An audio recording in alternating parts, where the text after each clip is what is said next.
어쨌든 서울시 내에 뭐 많은 구들이 어쨌든 독립적으로 존재하는 게 아니라 서로 예를 들어서 뭐 여기 관악에서 살다가 뭐 여의도로 출퇴근하고 이런 사람들이 있어서 각 구의 데이터들이 조금 독립적인 게 아니라 살짝 얽혀 있을 수 있다고 생각이 드는데 그 모형을 만들고 정책을 제안함에 있어서 이러한 얽혀 있는 요소들을 고려하셨는지 혹은 고려하셨다면 뭐 어떻게 바꿀 수 있는지 생각하셨는지 의견이 궁금합니다.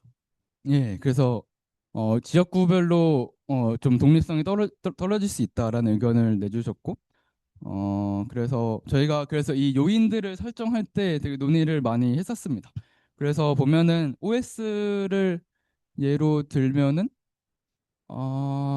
이제 주민등록상의 인구도 있고 이제 생활 인구가 따로 있습니다. 그래서 생활 인구는 이제 실제로 출퇴근하지 않고 제 정의는 사실 조금 기억이 안 나는데 어쨌든 주민등록은 말 그대로 그냥 형식상인 인구고 생활 인구는 조금 더 그 출퇴근의 유동성을 좀 고려한 그래서 이 지역에서 근무를 하지 않고 그냥 생활하는 그 인구수만을 따로 고려를 하려고 노력을 했고 특히 이제 RT 이 교통도 사실은 이 예를 들어서 이 지역구에 그냥 뭐 차가 막히는 구간이 하나 있으면은 사실 거기서 산출이 많이 되는 거기 때문에 제가 좀 고민을 많이 했었는데 그래서 일단은 저희가 그래도 반영하고자 했던 거는 저 생활 인구였고 근데 이게 데이터가 별로 없습니다. 제가 외부 데이터를 많이 찾아봤는데 특히 이제 이런 막 노후주택수 같은 것도 2014년부터 막 측정이 되어 있고 그래가지고 좀 데이터 수급이 어려움이 있었는데 앞으로 다양한 데이터들이 지금 막 쏟아지고 있으니까 조금 더 보완할 수 있지 않을까 하는 생각을 하고 있습니다. 감사합니다. 가까운 순서대로 예, 범준님. 예.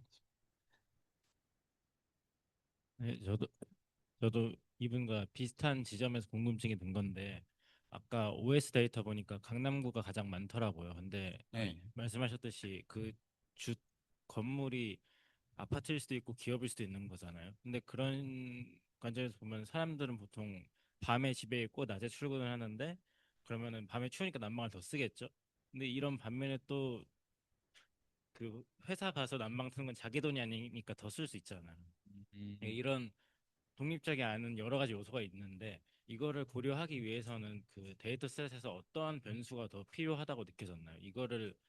이걸 분석할 때 데이터 사이언티스트한테 이런 요소가 더 원한다 하는 점이 있을까요? 어, 사실은 음, 제가 뭐 이런 것들을 논의를 많이 했었고 사실은 근데 이게 저희가 찾은 배출량 데이터가 아니라 이 주최자가 그냥 제공을 해준 데이터여가지고 저도 조금 아쉬웠던 점이 좀 많이 있었어요. 특히 이제 또 수송에 대한 부분도 저희가 메일로 여쭤봤었는데 이게 그냥 막 어떤 자동차 등록 대수 이런 게 아니라 그냥 그 지역구에 있는 도로를 통과하는 자동차의 수를 측정하는 줄 알았는데 알고 보니까 막 결국 주유소에 공급하는 어떤 화석연료의 양 뭐 그런 걸로 측정했던 것 같은데 제가 자신은 기회가 안 나지만 그런 식으로 어쨌든 이 각자의 요인을 산출하는 데 있어서 산출 과정에서 조금의 어떤 왜곡이 있을 수는 있는 것 같고 근데 사실 그거는 어쩔 수가 없는 부분도 사실 있다고는 생각을 했습니다. 그래서 일단 양질의 데이터를 수급하는 것 자체가 가장 중요한 일이라고 생각이 들었고 분석하는 것은 어쩔 수 없이 그럼 이 데이터가 어떻게 산출됐는지를 정확하게 알고 그걸 좀 보완하기 위해서 다양한 이것보다 실제로는 더 많은 지표들이 있을 것 같아요. 그래서 그런 것들을 어떻게 상관관계를 잘 찾아내서 좋은 지표를 찾아내는가 그게 핵심인 거는 같습니다. 그거를 만약에 모든 데이터를 다 구할 수 있다고 했을 때 하나의 변수를 추가해서 그런 독립성을 좀 해결할 수 있는 데이터가 있다 한다면 어떤 변수가 더 있으면 좋을까요? 그 변수라는 게 뭐 이런 변수를 얘기하시는 건가요? 네, 네. 근데 이게 네, 외부 데이터가 사용 가능하다고 되어 있지만 이렇게 찾기 힘들잖아요, 데이터 사실은. 네 맞습니다. 만약에 다 찾을 수 있다라고 가정한다면 어떤 게 가장 필요했을까요? 음, 근데 저희가 하나의 지표를 따지기보다는 음, 근데 사실 이게 부문별로 너무 다른 얘기도 있어가지고 근데 사실 건물이 가장 중요하니까 건물을 예로 들면은 사실은 건물의 어떤 에너지 소비에서 측면 그 비롯된 거다 보니까 그래서 거기 사실은 인구보다는 좀 더 이제 실제로 실사용 면적 뭐 그런 것들을 조금 생각을 많이 했었는데 실사용 면적이 데이터가 누적된 게 별로 없어가지고 어쩔 수 없이 총 면적으로 쓴 것은 있습니다. 좀 부문별로 조금 다를 것 같아요. 손 마음껏 들어주시면. 네. 아까 그 딥러닝 부분으로 했을 때는 실패를 했다고 했는데 거기가 혹시 실패에 대한 요인이나 그런 것에 관해서도 약간 왜인지 분석한 게 있으신지 궁금합니다. 예, 제가 너무 빨리 넘어가가지고 그래서 이게 저희가 아까 OS에 미치는 영향으로 여러 가지 요 5개 데이터를 사용을 했는데 특히 보시면 알겠지만 위에 4개는 2010년부터 2020년까지 데이터고 제가 노후 주택 수도 사실 에너지 효율에 밀접한 관련이 있다 보니까 저 데이터를 찾고 싶었는데 2015년부터 확인이 되었어요. 그래서 아마 요게 저희가 그래서 요 연도를 나눠가지고 처음에는 2010년부터 24년 기간 동안의 모델로 만들고 2010년부터 2020년 전체 기간에 대해서도 모델을 만들어 봤는데 2010년에서 2014년까지는 이 그대로 그 딥러닝 모델이 잘 작동을 했는데 아마 2015년부터는 노후 주택 수가 추가가 되면서 아마 거기에 얘가 좀 대응을 잘 못한 것도 있는 것 같고 그리고 또 2020년 자체는 또 코로나 기간이라서 조금 변동적인 예외도 있지 않을까라고 저희가 추론을 해봤습니다.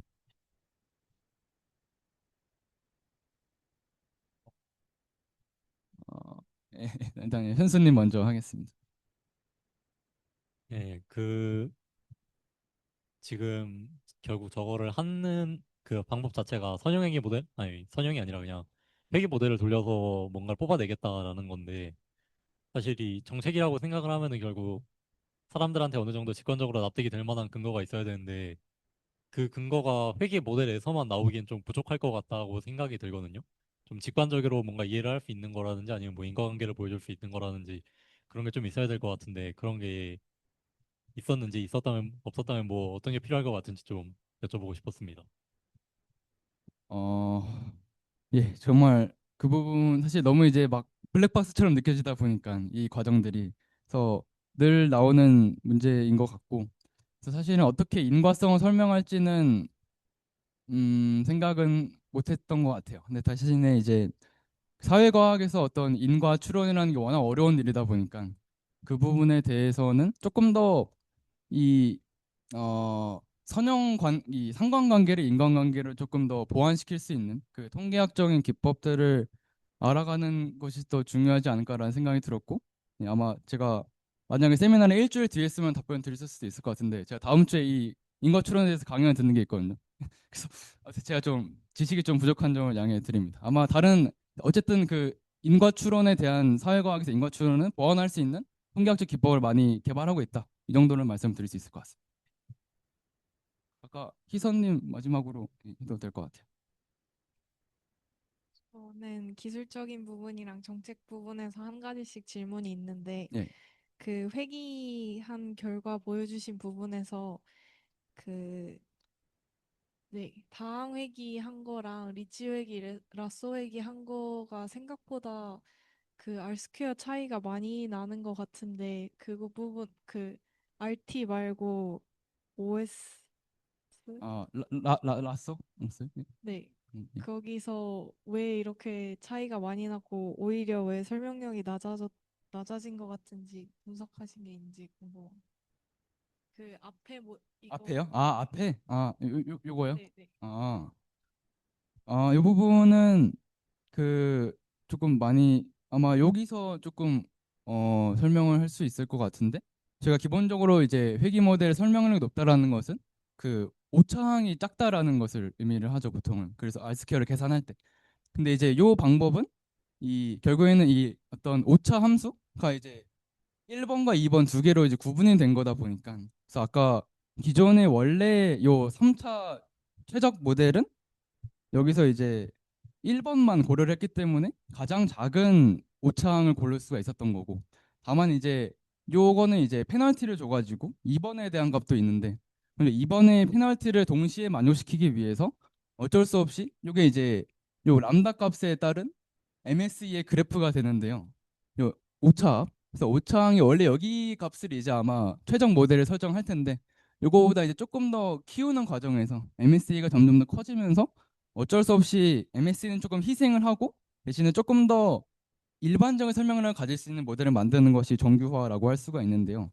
아마 여기서는 그래서 거기에 있는 희생이 약간 좀 희생이 너무 컸던 것 같습니다. MSE가 좀 많이 줄어든 것 같고 그 이유라고 하면은 이미 이제 변수 각각의 설명이 높았다라고 밖에는 저희가 추론할 수가 없을 것 같아요.